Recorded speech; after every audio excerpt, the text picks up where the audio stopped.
Let me go ahead and share my screen so that we can go ahead and get into this work today. Share and then present.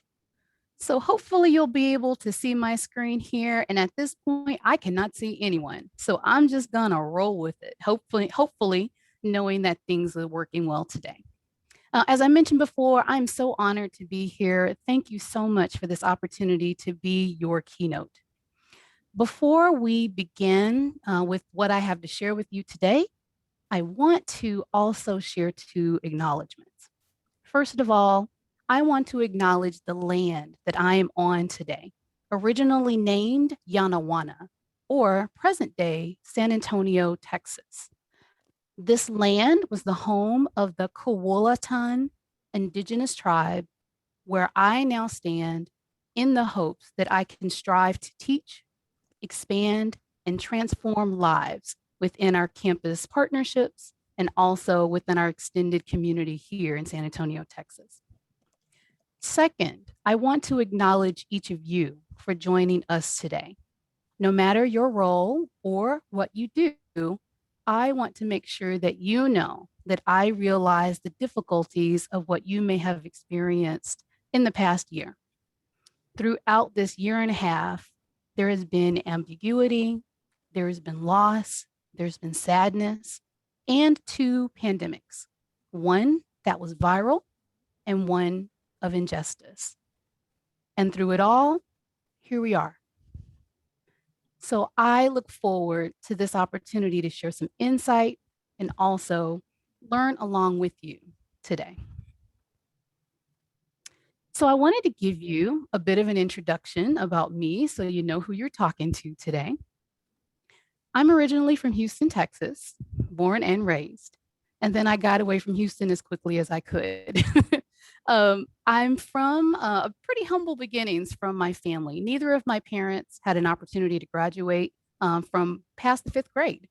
So education was very important to them because they wanted something different for me than what they had experienced. So as a first generation college student, I made a lot of mistakes. But as you can see here on the screen, it also seems like I can only attend or work at schools that have orange or green or purple in the school colors. I don't know why that's the case, but that's kind of how it's worked out so far. I did my undergraduate work at Sam Houston State. And as I'd mentioned before, as a first generation student, I made many mistakes. My parents were supportive and they wanted to help me, but none of us knew what we were doing. I stumbled around a lot and made a lot of mistakes, but along the way, I want to acknowledge that I felt lost a lot. Lost, confused, but hopeful. And with that in mind, I was provided so many opportunities for success. I have to admit that I did get in trouble a little bit while I was at Sam Houston in the residence halls. I was documented a lot for noise violations. I did not believe in their guest hours policy. So I did get documented for those things too. And my hall director pulled me in for a conduct meeting and said, "It seems that you have the gift of gab. So I think you should maybe use that for good instead of evil. So let's get you involved in the Residence Hall Association." I was already involved on campus through student activities, and I thought that that would be the route that I would focus on for my college life. But I was recruited into housing. And folks really encouraged me to become a resident assistant. I did not want to be one because I thought RAs were nerds. But here I am now, senior nerd. But I really did enjoy the experience of being a resident assistant. And my supervisor at the time was from Western Illinois. So she recruited me to check out some possibilities and see if I'd be interested in the graduate school program and maybe even a career in student affairs.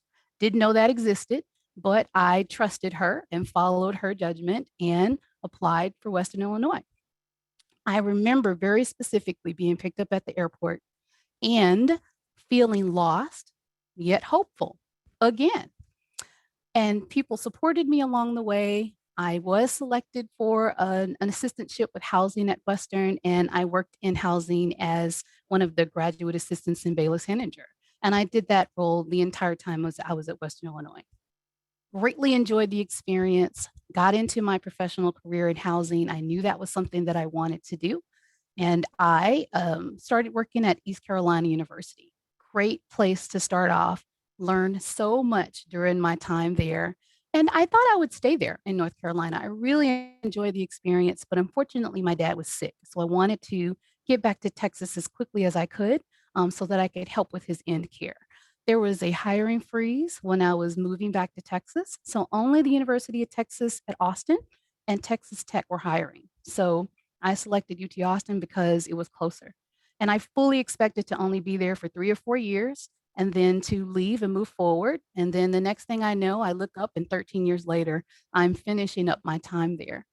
Although I did enjoy my experiences there, I wanted to try something else. So I applied for a job at UTSA and got it. It was a very small professional role in a special projects office here in student activities or student affairs.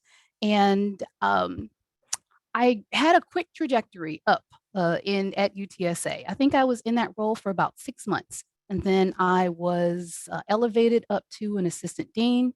Maybe 6 months past that, I became the interim dean of students, and now I'm the senior vice provost for student affairs and dean of students. It's been 4 years in this quick trajectory, and it's been quite an honor to learn and grow with this institution. And during this, about a year ago, I decided to go back to school. And so I am also a doctoral student at Abilene Christian University. And so that is a bit of my work too. So that's a little bit of an intro of me and what I do and how I got into where I am today. So, as your keynote speaker, I realized that I get the opportunity to kind of build the framework for where we're going today. So, as we're thinking about everything that you will choose to listen to today in the next sessions, I'd like for you to keep this framework in mind. No matter what your role is or what you do, I feel that this may be helpful depending on what you wish to do in your work in um, uh, supporting others through social justice and inclusion. So I want you to keep a couple of things in mind. And I'm kind of leaning more towards the higher education folks because that is kind of my realm. But I feel like some of these issues may apply to others as well, as we're going back into a year that's going to be very different than what it looked like in the past. We will have some folks that will be experiencing reentry anxiety. I know I did when I was coming back to work over this summer, and others may be experiencing that too. There will be continued budget challenges. We will still have first year students who will be coming in with the whole year of never having full interactions with anyone else in person. We'll have returning students who may have never set foot on campus or maybe rarely did so before. We'll have increases in mental health challenges for students and maybe even employees too. We may have challenges with political disagreements. There might also be some increased social media impressions in classroom and outside of the classroom challenges too. With all of that in mind, that may seem or feel a bit overwhelming, and that's okay. But first, I'd like for us all to take a deep breath first. One in and also one out, acknowledging that yes, there is much to do. But the second piece in this is that today is our way to give ourselves a gift. This is an opportunity to refresh and learn together and use the tools that we are learning to help build upon what we need to do next. Another thing I'd like for you all to think of or keep in mind is that it's easy, very easy, to kind of get mired in all of the issues and challenges that we're facing today. I realize that. And I get mired in that too sometimes. But I encourage you to lean into the knowledge of those from our past, to find inspiration, to help recenter you and to balance you for self care, for rejuvenation, and for support in this work that we're doing. Maybe, for instance, you can find some support from Dr. King's letters from a Birmingham jail. I read them recently. Revelation to me. It's been a while since I had a chance to take a look at it before, and I felt some inspiration from it. Maybe it's the work of bell hooks Or maybe it's the work of Dolores Fuera. Maybe it's some graphic novels that share information about John Lewis's life. Or maybe it's even recent inspiration from writers and scholars like Tressie McMillan Cottom, or maybe even Kathy Park Hong. Whatever it is, find those opportunities to recenter yourself in your work so you can get that continued inspiration. So I also want to share with you kind of that overarching framework today and consider three items to ponder. Here's what I'm going to cover with you today. First, we'll talk about what's your WIFM. Next, we'll talk about who is your coalition. And then third, we'll discuss how you define some parameters around some of this work. And there's no need for you all to take like really rich, deep notes today. I did make some handouts for you with resources, references, and an outline of this presentation today. And so no need to make these deep notes for you. I got you covered. So let's go ahead and get into the first item, and that's what's your WIFM, the what's in it for me. When I was originally building this presentation, I was going to share these really neat graphics with some demographic information about what's going to be happening in the future. But I also realized that COVID has really kind of changed the outlook of what statistics will look like for demographics. The United Nations is actually meeting this week to determine what's next in terms of projections for population growth for the future. So it might be a bit of time before we get more information, but I'm going to share with you just a couple of statistics from 2019. And although I do expect there might be some changes based on COVID, I don't know that it would change too much based on the projections that were originally out there. So here's a couple of things to keep in mind. First of all, we have about 7.7 billion people in the world today, or maybe that was around the time of 2019. And there was an expectation that there would be about 8.5 billion people by the time we reach 2030. And then by the time we reach 2050, we expect 9.7 billion people. So additional growth, definitely. And where are those folks going to work? I also want to acknowledge that by 2050, there's an expectation that individuals who are over the age of 65 and over will surpass the number of adolescents or youth between ages of 15 and 24. So much like what we see today, all four generations will be in the workforce at the same time. I want to highlight those items for you because they also may intersect with what your WIFM is, the what's in it for me. Why should I focus on just social justice? Why should I focus on inclusion? The reason why is because the globalization of our workforce. And so if we are aiming to support the needs of our student populations or of our society, we are going to have to grow globally with it. And if we don't get with it as we're making that happen, others will surpass you in growth for your student populations. So that's really a big WIFM. But there may be some other ones that are in mind here. So some things you might want to keep in mind is, are there different demographic changes that might be your WIFM, the generational workforce, as I'd mentioned before, recruitment and retention strategies for your students, the diverse population of students that we are expecting, or maybe there's a shiny new college that's right down the street from you who might be stealing your students along the way. Whatever the WIFM is for you, even if you're outside of education and might be a service in addition, what might those factors of WIFM be for you? It's important that we know about and focus on it because we also are going to want to find out what the WIFM is for other people too, as you start building forward and building your plan for inclusion. The next area I want us to focus on is who is your coalition? In student affairs here at UTSA, I work a lot with our staff to talk about coalition building and collaboration. It's the philosophy that I move by continually in the work we do here.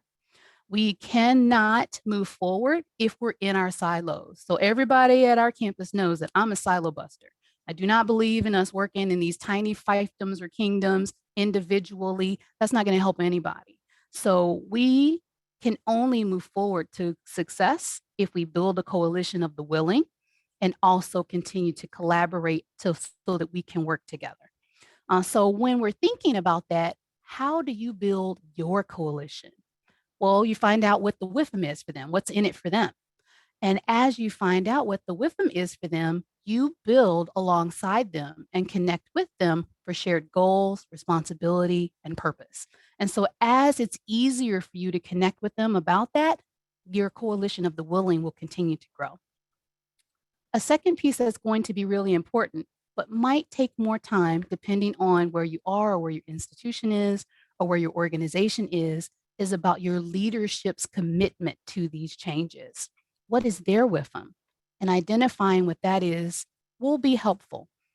I have to admit that there are some campuses or some organizations that might not have a focus on growth or on social justice or on equity.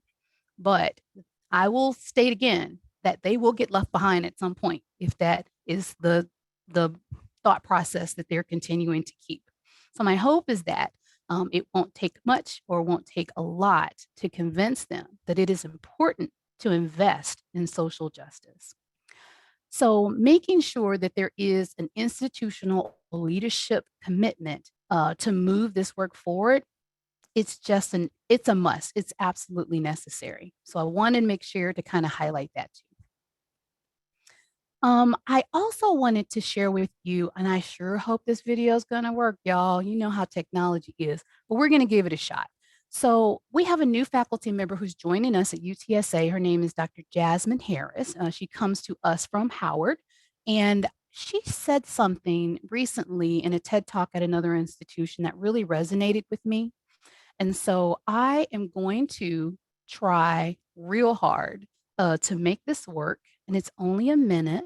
So I just want to get over to it. I tried to set it up ahead of time. Technology said, no, ma'am, you're not doing that today. So I'm just going to scroll over to it.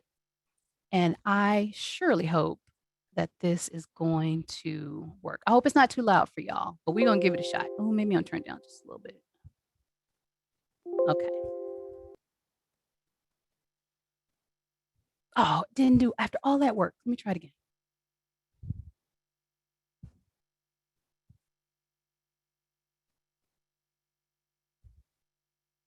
Okay. So what can be done? Ugh. Will it hop out already? Oh, it's going to go all the way back to the original one. Okay. Well, you know what? I'll just tell you what Dr. Harris said. Almost 20 years ago. Well, maybe, yeah. So I'll just essentially what Dr. Harris had to say was two things. First of all, the work that we're doing in social justice takes time. There's no magic spell, there's no overnight healing process for the work that we're doing. If you are working at a PWI, predominantly white institution, this may be 100-year work. If you're at a minority serving institution, this might be 50-year work. But just realistically knowing that changing culture takes time. Of course, there are some strategies, some things that you all can work on together to move some actions quickly, but we're talking about changing the course of history. So that sometimes will take time. And I think being realistic about that and knowing that time frame might make it more helpful for you to build out strategies to move it along. And you are given a legacy of this change to others to continue the process. So that's essentially what she said here, but I do have a link to it in our resources so that you can go ahead and take a look at that separately. And I hope that this doesn't kind of mess up the next ones. It doesn't. All right. So I wanted us, oh, did it skip past a whole bunch of other stuff? I believe that it did. Oh, no, I didn't. I'm already there. All right. So I already talked about who is in your WIFM, and then also your coalition. But the third part I wanted to talk about was defining and clarifying your parameters. So just kind of three things here. I know we're starting to kind of move towards the point where we want to ask some questions. So I'm going to start flying through this a little bit more so I can open that up for you. I want to make sure that you are identifying the parameters of your needs for your campus. So that might mean, what is your institutional philosophy? Is it inclusive excellence? Is it equity and social justice? Is it justice, equity, diversity, and inclusion? Is it go along to get along? Maybe it's nothing, maybe it's everything, but identifying what that is in terms of your institutional philosophy or your organizational philosophy, and then we all agreeing to what that is going to be absolutely necessary. And the next piece is your institutional definitions. What does diversity mean for your campus? What does inclusion mean for your campus? What does equity mean for your campus? What does social justice mean? What does allyship mean? And clarifying so that everyone is working from the same framework so that you all can move forward together. A next piece is an example of issues identification. So Dr. Garcia is building from an HSI or a Hispanic Serving Institution. And so this is the framework that she built to identify issues at a campus like that one. UTSA also is a Hispanic Serving Institution. So when we're thinking about that, I'm not going to read through the whole thing here, but there are some considerations to keep in mind when there is a focus for identifying your issues on your campus, including that mission, that purpose, and who are you working together with. On our campus at UTSA, our students are wanting more faculty and staff of color to help represent them and to be mentors for them. So we are working through strategies such as cluster hires and strategic hiring processes to include partners who would want to join faculty or staff who are going to be hired here to encourage them to work with us. So there's some strategies that are out there that can be connected for you. And I have my information here. I can share that in more detail with you if that's something that you would like to check out. But those are some examples that are there. And here are a couple of more examples of parameters at our campus. So we did receive the Excellencia moniker last year as part of our educational modeling. We're also focusing on meaningful mentorships for our campus, culturally relevant courses that are connected to our core curriculum at our institution, and continuing to building through our sense of belonging. There are a couple of action steps that I also wanted to share, maybe some examples of things that can help move you forward along with the points to ponder that I shared earlier, maybe like an equity audit. So are you looking at your policies and procedures to ensure that there's changes so that there is equity in the work that you all are doing in your decision making? Is there a focus on competencies, both individually, organizationally, and institutionally to help move everyone forward? And is there transparent communication so that everyone knows that the work that you're doing is actually happening and then the progressive steps that you're making to make that happen? Here's a couple of other options that could be available for you based on Dr. Robbins' information, and that's campus climate assessments. Those are some things that can be done in the classroom, ensuring that students understand how they learn, focusing stereotype threat, whether that's microaggressions training, allies training, dreamers training, making sure that there's critical thinking focus in the work that you all are doing, and also opportunities for mental health support. As I mentioned before, I did throw a lot out there for you, but I do have a handout that's going to help along the way. So I wanted to go ahead and open it up for any questions that are out there, and I'll go ahead and stop sharing my screen. So with that in mind, any questions that you have? LT, thanks for joining us today. I know you do this work, and I can, you know, there's a lot of performativity around diversity, equity, inclusion, social justice work. And it's nice to be with somebody who backs it up with their actions. It's more of a comment. When you were talking about Dr. Jasmine Harris's comment about it takes a long time, one of my colleagues, Rachel Wagner from Clemson University, says very often when we kind of get in heated discussions, you know, we love each other, so it's like family, but you know, just like any family, we don't feel that love all the time. We feel frustration, and Mhm. the long route looks too long. And one of the things she told me about 10 or 15 years ago was, this is what liberation looks like. Now I'm Mhm. going to add your story, or Dr. Harris's story. It also looks like it's a long time. So Absolutely. I forget that sometimes. So thanks for the reminder. Absolutely. Thank you for sharing that. And it's true. I think that's why it resonated with me so much, because I am so into leaning into change and making those things happen. And I was like, oh, this is not on my timeline. It's on a broader timeline than that. So I do have to kind of pause myself a little bit from time to time to ensure that there's opportunity for that growth. Thanks. Other questions?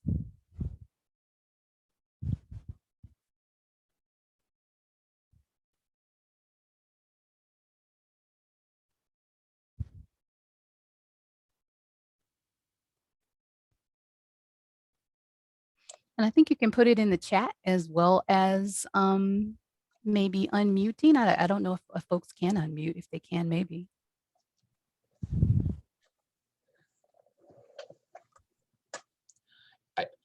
I'll speak up. um, so my question is just, you know, it takes a long time. So there's the famous quote, right, about the arc of the universe bends towards justice. Mhm. Sometimes it's hard to believe that. And so what are the markers? You know, you have to be able to measure progress. You have to be able to say, you know, it's bending, and it is bending in the right way, right? So 5-degree angle, that's pretty good. So what are in your experience, what are some markers that are true as Yeah. far as seeing that progress? Being a Black woman for the first time at an institution like this one, to be the senior leader for student affairs. There's one. Serving in a role along with academic affairs, and not being outside or away from the table. I didn't have to build the table here. So that was transformational. I'm able to help with our team enact change, not just outside of the classroom, but also inside it, because we can show evidence of what is happening and affecting our students in and outside of the class, and talk directly with faculty, talk directly with chairs, talk directly with the deans and our leadership. So I think that when I see things like that, that definitely helps me in those moments when we're having expressive activity from outside parties who are coming in to preach and yell at our students. Um, we can continue to educate our students about how they react to that, as opposed to focusing so much on the fact that they're there and they exist. Also, we just got a $40 million donation today for UTSA. It's things like that that are helping me. There's so much we'll be able to do helping our Dreamer students and other students who are having financial challenges. Well, we're going to be changing lives with that. So those are some of the markers. Sometimes it's going to be little things, sometimes it will be big ones. But I think that if we can measure them out and make them available, that helps us along the way.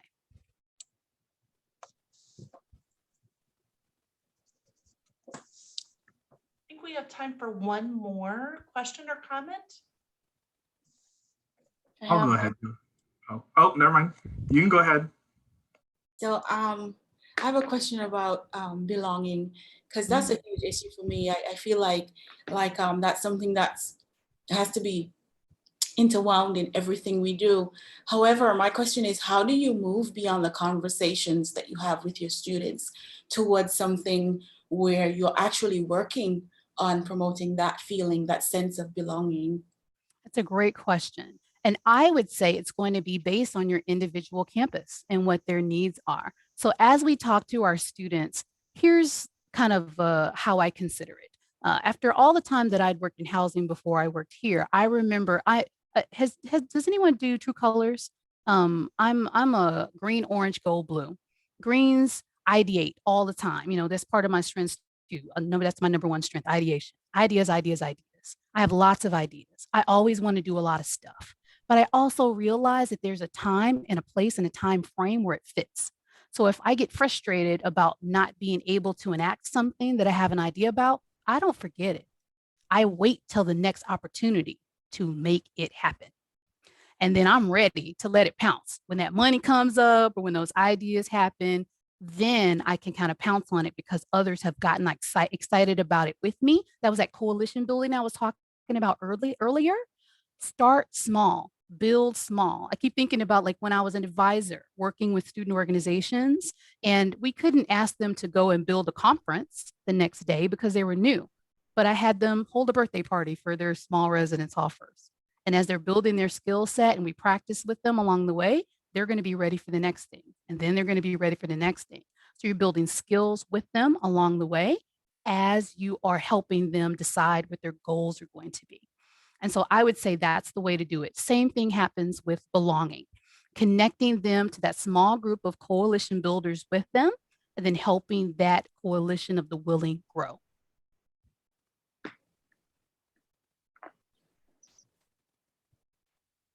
And if it's not enough at your campus, how do you connect them with other campuses that are nearby? LT, thank you so much for that inspirational beginning to the Social Justice Summit. That was amazing. And we do have one more question from Mandy in the chat.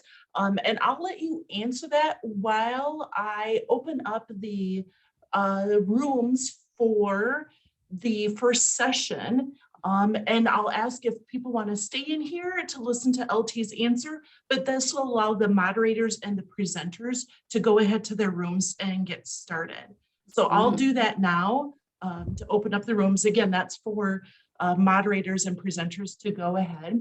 And Mandy is asking, how do we keep our campus and individuals motivated to keep working? Because this does take a long time and we're such an instant gratification society. I agree. And so I would say that pick those small celebrations along the way. So how do we celebrate those small milestones as we're building them out? If there is a group of students that have worked on something, it's a memorial garden, and now they have that built, let's write an article about it and get it out there.